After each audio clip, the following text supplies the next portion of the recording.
Hey everyone, welcome back to the channel. Thanks for tuning in for another episode. This is one of my favorite times of the year because I get to do the rigging of rods for my first tournament of the year. So I head off to Toledo Bend next week. I've started doing a bunch of rods, as you can see behind me. Just started stripping line, putting new line on.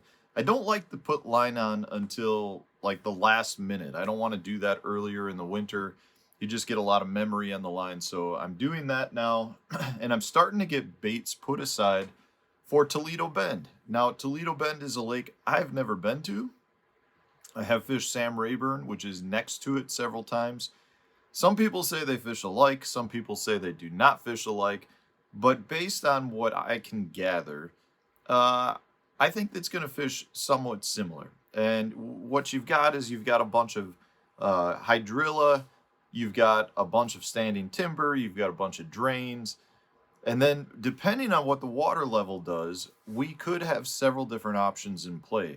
Right now, the lake is about 3.5 to 4 feet low. We are supposed to get a bunch of rain next week. I'm not sure how much that'll fluctuate the lake.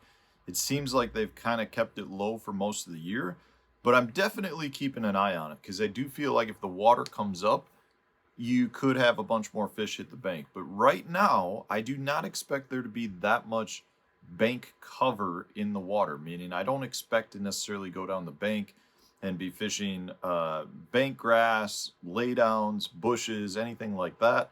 I expect there to be a lot of dry land around the bank. But having said that, I also expect there to be a pretty good number of fish shallow. I think they just tend to live in all different depths on Toledo Bend, just like they do on Sam Rayburn. Some guys will catch them in 40 foot of water. Other guys will be catching them in 2 foot of water. So I'm still going to look for a bunch of the shallow bite, but I don't think that's going to be the winning pattern. If I had to guess, I would think that the lower water is going to hold a bunch of fish back into the drains and out in some of those standing timber forests. And from that standpoint, you're going to have a lot of fish that are out offshore and suspended. So that's kind of where I think I'm going to go. But I wanted to walk you through a bunch of the baits that I expect to do well in this tournament, the baits that I've got that I will be starting practice with. And I've broken them up kind of in 2 categories. I've got the shallow stuff, and then I've got some stuff for fishing suspended fish or fishing offshore. So we're going to get into that. I'll put links for these baits if you want to check them out at Tackle Warehouse and you want to support the channel. Please use that link to make purchases. Great way to support us. I think most of these are probably at Tackle Warehouse right now. So let's start with the shallow stuff first. the the primary baits that have performed well for me when fishing Rayburn are generally the lipless traps and your vibrating jigs. So from a vibrating jig standpoint, I will probably have 2 or 3 rigged up, depending on the cover I'm fishing. So if I'm around grass, I'll probably have the Jackhammer by Z-Man put on. I think that cuts through the grass really well. If I'm fishing more around standing timber or some wood in the water, that's where I like to throw the Berkeley Slobber Knocker. In both cases, I'll probably have a Power Stinger as my trailer, and then I'll have one for sure that's a black and blue color. I'll have one for sure that's a green pumpkin color. And then I may or may not have one that's got like your fire craw color, something that's got some more red in it. You know, I know down in Texas in the spring they say to throw red. I personally like to throw the red colored Power Stinger on the back versus like a full-blown red skirt. I've had better luck doing that, but I'll probably have at least 2 vibrating jigs tied on. And then I'm gonna have a bunch of traps. I've had really good luck fishing traps down there. One color I've done really well fishing is the Berkeley War Pig Proper Copper, and I'll probably be throwing both 1/2 ounce and 1/4 ounce sizes. Here's one that I had at Rayburn last year that I caught a bunch of fish on. It just seems like this gold with a little bit of red can be a really good color. Another one, I'm going to break this guy out of the box. This is a discontinued XR K50 in the Toledo gold color. So based on what I know, this is a good color on Toledo Bend. So we'll probably have this guy rigged up. And then we'll probably have a shad pattern as well. But I'll probably have three lipless crankbaits. I really like to throw lipless crankbaits. They generate big strikes. So I'll have, a red, a gold, and probably a shad pattern. Different rattle styles as well, to see if I can figure out if they want more of that one knocker version, or do they want something with a whole bunch of BBs, or do they want something silent. So I like to play around quite a bit with that. If I do find some shallow grass, and I do think there's going to be some shallow grass in the form of hydrilla that, is basically exposed because you've got low water, so that grass that grew up when the water was a little higher might be at the surface and might be relatively shallow. In that instance, if I'm not throwing the vibrating jigs, I'll definitely have a swim jig tied up. This is the core tackle, our swim jig, which we were hoping to have released early in the year. We're probably going to push it back, and we're shooting now for like a Bassmaster Classic release. But I've got them. I'm going to be using them. So this guy will probably be tied on and thrown around. Now, I don't know how much the swim jig is going to play. It really depends on what the cover looks like when I get there. But I will definitely have it tied on.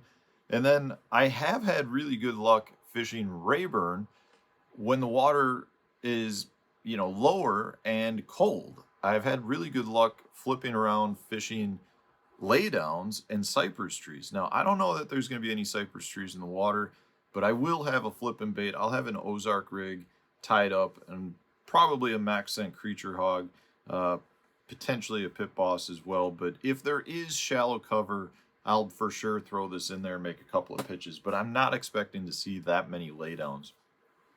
And then the last kind of shallow bait is I'll have at least one swim bait tied up. This is a D&M custom. This is just a good solid bodied swim bait, and I've got it with a 1/4 ounce 7/0 tush by Core Tackle again.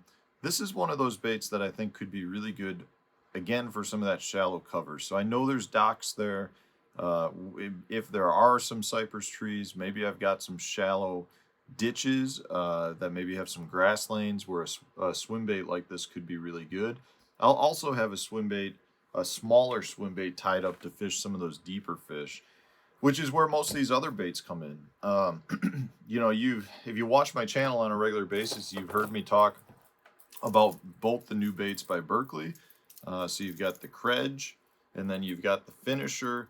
Both of these baits, I think, could be a major player in all of these early season tournaments that are taking place in Texas where the water is low. So if you're fishing Rayburn or you're fishing Toledo, with any of the circuits that are going there now, I really think that these could be good players for those fish that are suspended and offshore, which I just feel like is going to be the actual winning pattern. I think somebody's gonna find some big schools of fish, and they're gonna use the forward-facing sonar on them, catch them pretty good.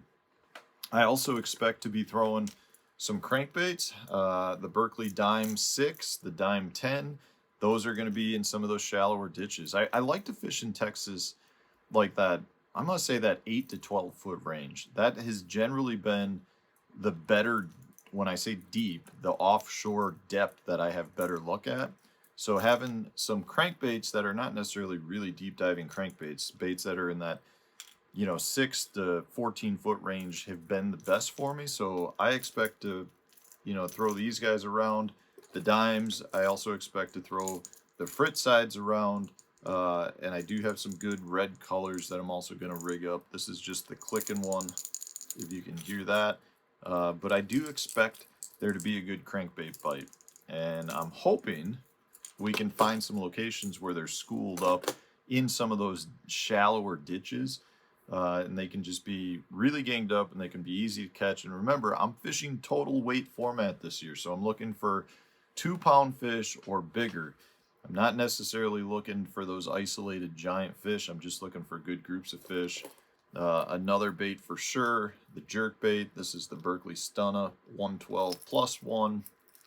I think a jerk bait's going to be a major player too. It's that time of year. I don't know what water temps are going to be, but right now, I know that area is frozen over in terms of like freezing temperatures. So I expect the water temp to be probably in the upper 40 range, potentially low 50. I know when we do get that rain coming through, it's supposed to be in the 60s again. So it could be warm rain. That could help move some fish potentially up into some pre-spawn locations. But I really do expect a jerkbait to play. And then, of course, I'll have a core tackle hover rig rigged up with several different minnow-style baits. This is the Jackal Rhythm Wag. And I think that this guy could be a major player as well for some of those offshore fish. So that's going to be what I've got. I don't think I'm going to have that many different techniques rigged up, but I do think I'm going to have a bunch of different baits within the techniques that I'm using. So, 3 or 4 elliptical cranks, several different vibrating jigs. I could have several different jerk baits, several different crankbaits. I just feel like those are baits I'm very confident fishing in Texas. And I don't think I'm going to do a whole lot of finesse fishing either. I know a drop shot can be a player, but I don't see myself having that many spinning rods rigged up. But it could be interesting. I don't know. I don't know what to expect. I have this crazy feeling that we're going to have some pretty good weather come through that's going to really change the lake up. I think it could very much muddy the water, and I think it could very much raise the water level. And if that happens, it could be a whole different ball game. But right now, these are the baits I'm putting on. I'm going to start rigging them, tying them up, and getting ready for the first tournament of the year.